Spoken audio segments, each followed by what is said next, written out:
शहीद सैनिक का पार्थिव शरीर पहुंचते ही अंतिम विदाई के लिए लोगों की उमड़ी भीड़।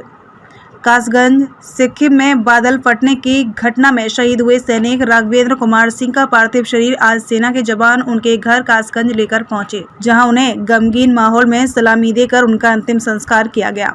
जनपद कासगंज की सदर कोतवाली क्षेत्र के गांव सलेमपुर पीरोंदा निवासी सैनिक राघवेंद्र सिंह वर्ष 2004 में सेना में भर्ती हुए थे। बता दें कि 6 महीने पहले उनकी पोस्टिंग सिक्किम में हुई थी। लगभग 14 दिन पहले सेना का वाहन चलाकर सेना की टुकड़ी लेकर जा रहे थे। इसी बीच सिक्किम की तीस्ता नदी में बादल फटने से अचानक बाढ़ आ गई और सैनिक ट्रक के साथ बह गए।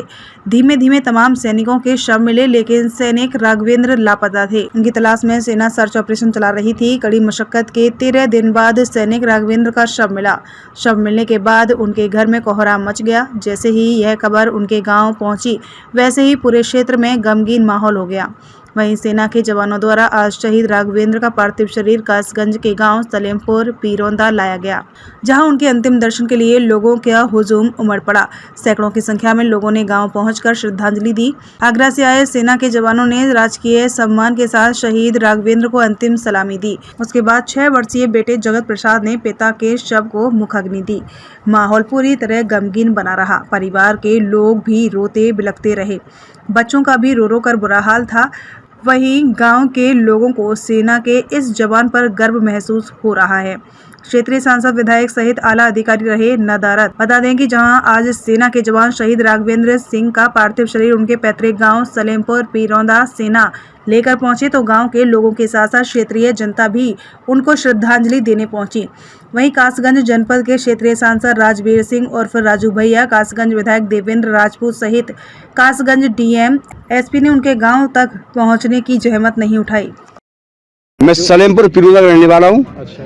मेरे चाचा मान लो, गांव को कैसे भी मान लो आप, लड़का शहीद हुआ है, लेकिन गांव हमारे गांव सलेमपुर पीरोंदा में अब तक विधायक नहीं आए, सांसद जी नहीं आए। इनको आना चाहिए, डीएम साहब। अरे हमारे जान कोई कुछ भी करे, इनको आना चाहिए। जो शहीद हुआ है उसको आना चाहिए। ये बताइए, डीएम एसपी आए क्या? डीएम नहीं आए, एसपी साहब भी नहीं आए, एसपी साहब नहीं आए। कोई सरकार की तरफ से इनके परिवार को अब तक मदद की घोषणा हुई है? कोई घोषणा नहीं हुई है। हमें डर नहीं किसी से। आप यहाँ आए हैं अध्यक्ष जी, क्या पूरा मामला रहा है?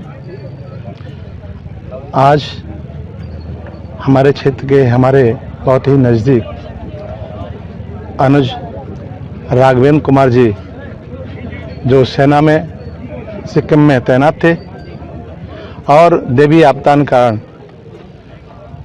उस प्रलय में उनका देवसान हो गया है और उनकी बॉडी काफ़ी प्रयास के बाद, कई दिनों के बाद प्राप्त हुई और हम सबके बीच में आज यहाँ आई है। आप सत्ता पक्ष के जिला अध्यक्ष हैं, अगर बात करें तो यहाँ सरकार का कोई भी जनप्रतिनिधि मौजूद नहीं है, ना विधायक जी और ना सांसद जी, क्या कहेंगे इस पर लेकर? देखिए, दरअसल ये तो सूचना थी कि वो वहाँ लापता हैं और किसी को ये उम्मीद नहीं थी कब मिलेंगे, कब उनकी बॉडी प्राप्त होगी।